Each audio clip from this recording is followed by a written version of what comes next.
think a lot of students were enthusiastic about it, and they took to it pretty well.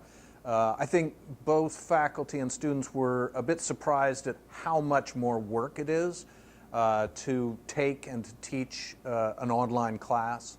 That was kind of a steep learning curve for everybody involved, just the amount of time and the amount of writing that was involved.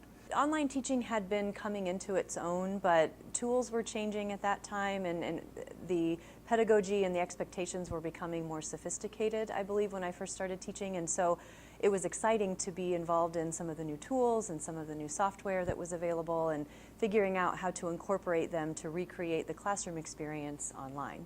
There was a lot of experimentation, and I think after I'd taught the online film class for 3 or 4 years, it took me about that long to figure out really how to manage the discussion boards, because the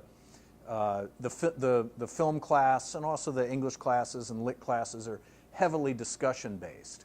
And discussion forums, if they're not properly managed, they can just become kind of a dumping ground for, hey, I agree, good point, that sort of stuff that doesn't really advance a conversation, doesn't really mimic what happens in a good classroom discussion. So it took some experimenting with that. I think some of the biggest changes that I've noticed over the years is that the tools change and the technology changes, but the way that I communicate with students still remains the same.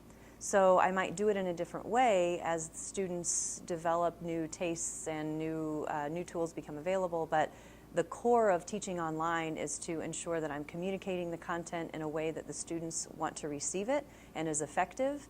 And that will continue to change as I continue in my career, but I hope to maintain that same core as I go throughout my years here at Parkland.